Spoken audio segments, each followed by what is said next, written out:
I initiated the divorce because I perceived that an economically weak spouse was of no use to me. So here is my story. I was busy traveling, and the thing most women dread happening to me while I am on a business trip. Wow. I began to fear that he would claim I married him for what money was in his pockets, and gave up any rights we have on the property. Facing my indifferent husband, who had always looked down on me since we got married, led to his complete downfall. My name is Ava. I'm 40 years old. I was raised by a single mother after my father died when I was in kindergarten. Despite the financial hardships, we found happiness as a family of 3. Even now, with a decent job and salary, I still live frugally because of my upbringing. I married Larry, a wealthy man I met through a friend. I was drawn to his kindness and the new possibilities he introduced to me. After we got married, our different views on money and gender roles became clear. Larry imagined a traditional home where I would stay at home, but I was committed to my career and staying financially independent. Before we married, Larry suggested I become a housewife, assuming I would accept traditional roles. However, I made it clear I wanted to keep working until we had kids, pointing out the financial advantages. I managed to convince him, but the reality of balancing work and home responsibilities was hard. Even though I worked full-time, I still had to do all the house chores, leaving us little time together. Meanwhile, Larry, sticking to a traditional husband's role, did nothing at home. He just enjoyed his dinner and relaxed when he got home. Trying to balance work and home life strained our relationship and made me wonder if this was really what marriage was supposed to be like. I was afraid to tell Larry how unhappy I was because I thought he might make me quit my job. Even though he didn't help at home, I hoped that having children might improve our relationship. But we were becoming more distant, making me doubt we could start a family. Feeling it was urgent to talk about this, I approached Larry. "Hey, we should think about having kids, right?" I said. "You're pretty energetic for someone tired from work and chores," he replied. "It's not about that. I want to have children. We haven't been married long, but I'm already over 32. Women can only have children for a certain time, and it's getting harder for me to conceive as I get older. It's almost too late. But we don't need kids. If we have one, you'll expect me to help, right? You know I'm busy with work and won't help with raising children. Isn't it strange to say you won't help with child rearing even before they're born? I plan to raise them alone, but shouldn't you at least want to help? It's your child too. Child rearing is your job. I'm working to support the family, so I definitely won't help with the kids. You'll just complain that I don't help, making me the bad guy. You must have been taught to be poor and have lots of kids since you were born. We're not poor. We don't need kids." End of discussion. Larry abruptly ended the conversation, then went to his room. Alone in the living room, I broke down in tears. My desire for children was not only rejected, but he also mocked my upbringing. After this, our relationship got worse quickly. We barely talked, and the hope of having children faded. As I continued to balance work and home duties, taking on significant projects at work, I found myself growing more distant from Larry. One day, as I told him about an upcoming business trip, his unexpected kindness caught me off guard. He wished me well and hinted at a big surprise when I returned. But my hope was crushed when I came back. The front door wouldn't open. Larry had changed the locks. His first surprise was announcing our divorce. He claimed to have faked my signature and filed the papers with a friend as a witness. Inside, he handed me a document to sign, giving up my rights to any property division and protesting the false accusations. I insisted that we both give up our rights to any property, and I wanted this to be a public agreement. Larry stubbornly argued and revised the document on his computer, leading to a tense argument. As I left the house, he kept mocking me for being poor and even threatened to throw out my things. A few days later, Larry called me in a panic. "What did you do?" he asked. "I haven't done anything." "Why are you panicking?" "I have many questions. First, I was told to leave the apartment." "Oh, you are still living there. That's not allowed. It's a new month. You're trespassing." "Trespassing? But it's my house." "Are you okay? Did you forget it was a company apartment I rented? I was the leaseholder, so naturally, you can't live there anymore." "That's ridiculous. How could you do this? I can't believe you didn't know." "I'm not the one who should be accused here. Didn't I tell you that you can't just change the locks of a rental apartment? It's my house. I can change the locks if I want." "Didn't you listen? It was my lease, and even if you were the leaseholder, the owner is the apartment manager. You can't change the locks without telling them." "Is that so? Also, I ended the lease while you changed the locks. I was allowed to live there until this month. I was planning to return, but now you've unlawfully altered someone else's property, which could be criminal damage." "Wait, why did you end it so early?" "Criminal damage? Is that why the police are at the front door now?" "Don't worry, it's probably not for trespassing or criminal damage. It's better to talk to them." "Why do I know about the police?" "Because I reported you for filing the divorce papers yourself. It looks like you've committed crimes like forgery and fraudulent use of a document. Divorce papers can be filed by one person, but only with mutual agreement and personal signatures. Since you forged my signature and the witness, it's clearly a crime." Larry seemed unaware of his guilt. "So the divorce papers you submitted are invalid, and your marriage with Laura can't happen either." "How do you know about Laura? Did you think I knew nothing?" "I hired a private detective agency to investigate your affair with Laura. It was a busy time at work, and coordinating with the agency was tough. Plus, you even held a grand wedding ceremony while I was supposedly on a business trip. I actually took time off work to do some research and prepare documents because I knew about Larry bringing Laura home. It would have been impossible to gather this evidence while working." After I told Larry everything, he was speechless and seemed quite upset, even over the phone. Then he pleaded with me, "Please don't tell Laura I'm divorced."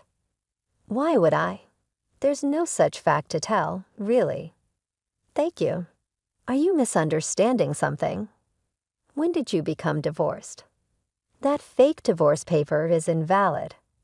Remember, so legally you're still my husband, not divorced." "What? So since you cheated while still legally my husband, Laura needs to pay compensation." "I sent the demand for compensation to her house yesterday by express delivery. She didn't know you were married, right? Then I can't withdraw the claim at this point. I knew Laura believed Larry was single, but I deliberately sent the compensation demand. Laura hasn't contacted me yet, so maybe she hasn't received the letter. It should arrive soon.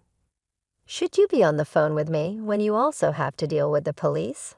You're busy. I'll ignore the police. I won't be arrested. I'm going to Laura's house now to get the letter back before she or her family can accept it." He then hung up and probably went straight to Laura's house to wait for the postman at the front door.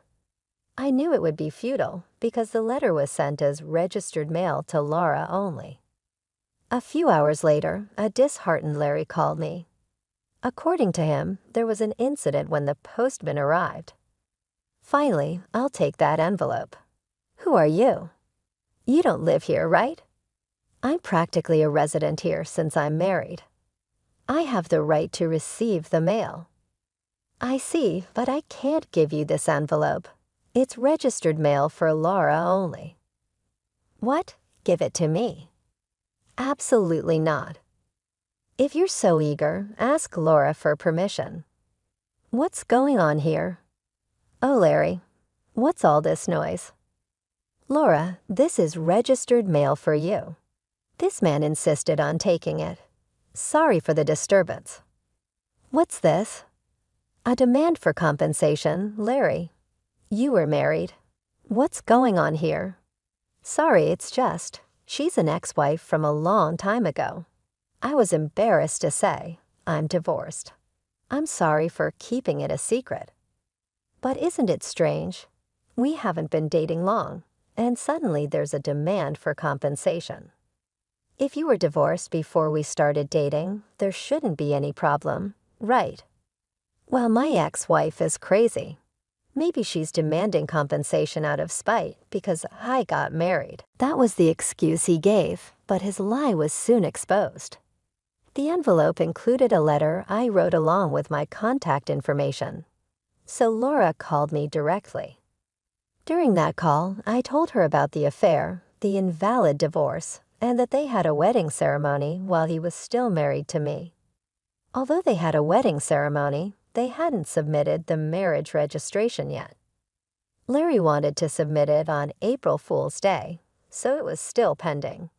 He probably delayed submitting the marriage registration because he was unsure whether the divorce was finalized. After being exposed, Larry left Laura's house and shamelessly contacted me again. I still had something to tell him, so we agreed to meet at a nearby cafe. As soon as I arrived, Larry said, Ava, please withdraw the compensation claim. Let's pretend we've been separated for a long time and officially divorced. Now I can apologize to Laura for being secretly divorced and maybe cover it up. Do you think I'm desperate to stay married to you? I was going to file for divorce anyway. But since you cheated, you'll pay compensation. Just trying to extort money from me, huh? Typical of you. You have such a poor heart, he said. You're talking nonsense. Depending on my answer, everything can change. There's still an option where we don't divorce. If I say no, you can't reject it, meaning you can't marry Laura, and your marital status will be exposed. Fine, I'll pay the compensation. Just divorce me now. Sign here. Then about property division. How much more do you want to take from me? Come on, compensation should be enough. Remember, we agreed to waive property division, right? So let's make it official. All right, you're not as bad as I thought. Thank you. We then went to a public notary, made a public document for compensation and property division, and then to the city hall to submit the divorce papers, finalizing our divorce. Relieved, I exchanged final words with Larry. Glad we don't have to divide property. What are you saying? I'm the one who benefits from that. By the way, do you even have assets after paying me compensation? Laura will also claim damages. She mentioned charging you for the wedding expenses. That's impossible. I'm marrying Laura. She can't claim that we're divorced now, so there should be no problem. Still living in a fantasy, H? You committed marriage fraud. You had a wedding while still married. Do you think Laura still believes you? Marriage fraud, that's ridiculous. Laura will believe me. Believe that if you want. I heard from Laura directly. Also, word the guests at your wedding paid actors. You still owe them. You know about that. I haven't paid them yet. What does it matter to you? You could have just taken property division and been better off. That's what I wanted to tell you. Even if we had divided property, you would have benefited more. What are you talking about, poor woman?